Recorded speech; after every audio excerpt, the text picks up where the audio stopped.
హైదరాబాద్లో మా ఫ్రెండ్స్ దేవరా ఈవెంట్కి వెళ్తారు. కొన్ని వీడియోస్ తీసి నాకు పెడతారు. నేను వీడియో చేసి మీకు మధ్యలో చూపిద్దామని చెప్పేసి చాలా ఆశపడ్డాను. కాకపోతే ఆశ మొత్తం నీరు గారిపోయింది. ఎందుకంటే దేవర సినిమా ఈ ఈవెంట్ అనేది క్యాన్సిల్ అయింది. మీ అందరికీ తెలుసు. దీనికి ఎందుకు అసలు క్యాన్సిల్ అయింది, ఇంత పెద్ద విఫలం ఎలా జరిగిందని చెప్పేసి చాలా డెప్త్ ఇన్ఫర్మేషన్ అనేది మీకు ఇస్తాను. వీడియో లాస్ట్ వరకు చూడండి ఫ్రెండ్స్. దయచేసి ఒక లైక్ కొట్టండి. ఇంకో నలుగురికి వీడియో అనేది యూట్యూబ్ సజెస్ట్ చేస్తుంది. ఓకేనా? సో లైక్ కొట్టి సబ్స్క్రైబ్ చేసుకోండి మన ఛానల్ని. సో ఎందుకు ఇంత ఘోరంగా విఫలమైందంటే, first of all NTR fan base అనేది ఎంత ఉంటుందో అందరికీ తెలుసు. అలాంటప్పుడు అవుట్డోర్లో పెట్టకుండా ఇండోర్లో ఎందుకు పెట్టారు? ఒక నోవా హోటల్లో ఈ మొత్తం ఈవెంట్ అనేది కండక్ట్ చేద్దామని చెప్పేసి వీళ్ళందరూ అనుకున్నారు. అయితే ఈ ఈవెంట్కి వీళ్ళు ఏమనుకున్నారంటే 4,000 3,500 ఇలా వస్తారు.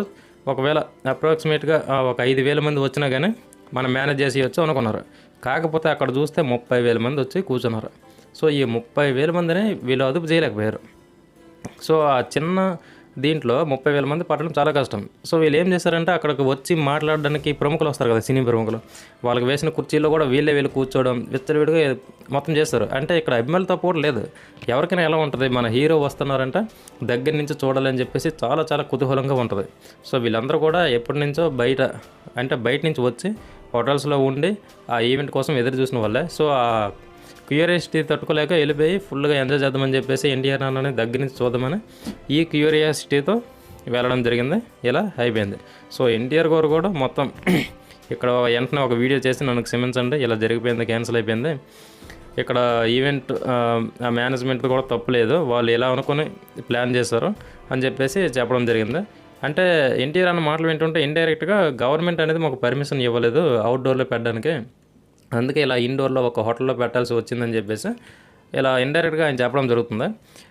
యాక్చువల్గా ఇంత పెద్ద హీరోకి ఇంతమంది అభిమానులు వస్తారని తెలిసి కూడా ఇండోర్లో ఎందుకు పెట్టారని చెప్పేసి చాలామందికి డౌట్ ఉంటుంది. అవుట్డోర్లో పెట్టచ్చు కదా, ప్రశాంతంగా బాగుంటుంది, వచ్చిన వాళ్ళు ఎంతమంది అయినా చూసుకుని వెళ్ళిపోతారని చెప్పేసి చాలామంది మైండ్లో ఉంటుంది. కాకపోతే ఇక్కడ గవర్నమెంట్ అనేది పర్మిషన్ అనేది ఇవ్వలేదంట. సో మనకి స్టేడియం ఉంది కదా, ఉప్పల్ స్టేడియం, యాక్చువల్గా అక్కడ చేద్దామని చెప్పేసి అనుకున్నారంట. కాకపోతే పర్మిషన్ ఇవ్వలేదు. అక్కడ చేస్తే మాత్రం కొంచెం ఫ్రీగానే ఉంటుంది. మరి ట్రాఫిక్ ఇష్యూస్ వల్ల లేకపోతే ఇంతమంది పబ్లిక్ వస్తే ఇబ్బంది అవుద్దని ఇంకా గవర్నమెంట్ పర్మిషన్ ఇవ్వలేదో మనకైతే తెలియదు. సో గవర్నమెంట్ని కూడా అనడానికి లేదు, ఎందుకంటే మనకి రేవంత్ రెడ్డి గారు వచ్చినప్పటి నుంచి కూడా సినిమాకి అనేది సపోర్ట్ బాగానే ఉంది. సో గవర్నమెంట్ని కూడా అనడానికి లేదు. మరి ఏ కారణం ఏదైనా కావచ్చు, ఈవెంట్ అనేది అవుట్డోర్ అవ్వకుండా అయిపోయింది. సో ఇలా చేయడం వల్ల ఇది మొత్తం క్యాన్సిల్ అనేది అయిపోవడం జరిగింది. యాక్చువల్గా అంతకుముందు కూడా ఈ ఈవెంట్కి సంబంధించి చాలా మంది ఎక్కువ మంది వచ్చారు ఎన్టీఆర్ గారి ఈవెంట్కి. సో అదొక రికార్డుగా ఉండేది అప్పట్లో. సో అది మైండ్లో పెట్టుకొని వీళ్ళు నష్టం అవుట్డోర్ పెడదాం అని చెప్పేసి అనుకుంటే బెటర్ అయ్యేది. తెలంగాణలో లేకపోతే ఏంటి ఆంధ్రలోనైనా పెడదామని చెప్పేసి ఇలా అనుకుంటే చాలా బాగుండేది. మరి వాళ్ళు ఎందుకు ఇలా అనుకోలేదో ఏం అర్థం కాలేదు. సో అన్నిటికంటే బాధాకరమైన విషయం ఏంటంటే, ఫ్యాన్స్ వీళ్ళు ఎన్నో ఆశలు పెట్టుకుని ముందు రోజే వెళ్ళిపోయి హోటల్లో ఉండో లేకపోతే ఎలాగైనా ఈవెంట్కి వెళ్ళాలి, మాటలు వినాలి, ఎన్టీఆర్ని దగ్గర నుంచి చూడాలని చెప్పేసి చాలా ఆశతో వెళ్ళి ఉంటారు. వీళ్ళందరికీ ఇది ఒక పెద్ద ఎలా అంటే ఒక పెద్ద మర్చిపోలేని ఒక చేదు జ్ఞాపకం అయిపోద్ది. ఎంత ఆశతో వెళ్తే ఇలా అయిపోయింది అంటే. ఎందుకంటే అంతకుముందు త్రిబుల్ మనకి ఎక్కడ పెట్టలేదు ఈవెంట్, కర్ణాటకలో పెట్టారు. సో ఇక్కడి నుంచి మన తెలంగాణ నుంచి అలాగే ఆంధ్రప్రదేశ్ నుంచి కర్ణాటక వెళ్ళి చాలామంది ఫ్యాన్స్ అక్కడ ఎంజాయ్ చేసి వచ్చారు. సో అప్పుడు పెట్టలేదు మనకు తెలుగులో. దానికి తోడు ఇంకోటి ఏంటంటే, ఎన్టీఆర్ గారి సినిమా దగ్గర 6 సంవత్సరాలు వచ్చి అంటే మనం బిగ్ స్క్రీన్ మీద ఆయన చూసి, సో ఈ కుతూహలం అనేది ఆపుకోలేకపోయారు ఫ్యాన్స్. ఎలాగైనా సరే వెళ్ళాలి, దగ్గర నుంచి చూడాలి, మాటలు వినాలి అని చెప్పేసి ప్రతి ఒక్కరికి ఉంటుంది.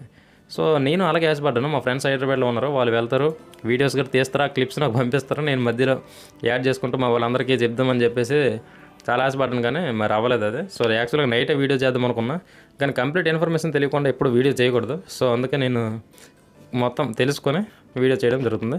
సో ఇక్కడ మేనేజ్మెంట్ ప్రాబ్లం కూడా ఏమీ లేదు, ఎందుకంటే వాళ్ళు మేనేజ్మెంట్ని మనం ఏం అనట్లేదు. వాళ్ళు గవర్నమెంట్ ఇలా అవుట్డోర్లో పర్మిషన్ ఇవ్వలేదు కాబట్టి ఈ నో వాటర్లో వాళ్ళు ప్లాన్ చేశారు.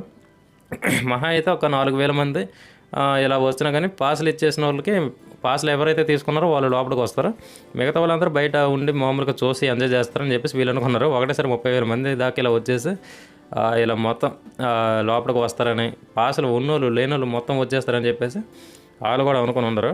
యాక్చువల్గా ఇలాంటి ఈవెంట్స్ అనేవి కండక్ట్ చేసేటప్పుడు చాలా కేరింగ్గా ఉండాలి, ఎందుకంటే ఇటు అభిమానులకి ఏమి అవ్వకూడదు, అటు వచ్చిన సినీ ప్రముఖులకి ఏమి అవ్వకూడదు. సో చాలా జాగ్రత్తగా కండక్ట్ చేయాలి. సో ఇందులో వీళ్ళు ఇంకొంచెం జాగ్రత్త తీసుకుంటే బాగుండేది. కాకపోతే మరి అభిమానాన్ని ఎవరు అడ్డుకోలేరు కదా. సో అందుకే ఇలా జరిగిపోయింది.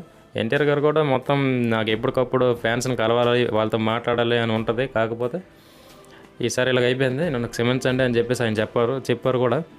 వెంటనే వీడియో రిలీజ్ చేశారు ఆయన. సో ఇది అందరికీ బిగ్ ఇది. అసలు చాలామంది లైవ్లో కూడా వెయిట్ చేస్తున్నారు, ఎప్పుడెప్పుడు వస్తుందా అని 5-6 గంటల నుంచి వెయిట్ చేస్తున్నారు. అలాగా ఈరోజు ఎలాగైనా చూద్దాం, ఎంజాయ్ చేద్దాం అని చెప్పేసి. కాకపోతే మరి ఇక అంతే, కొన్నిసార్లు అనుకున్నావు ఏటో అవుతుంటాయి. నెక్స్ట్ అప్డేట్ ఏంటో మరి చూద్దాం. ఓకేనా. Thank you for watching friends. ఈ వీడియో మీకు నచ్చినట్టయితే ఖచ్చితంగా ఒక లైక్ కొట్టండి, అలాగే సబ్స్క్రైబ్ చేసుకోండి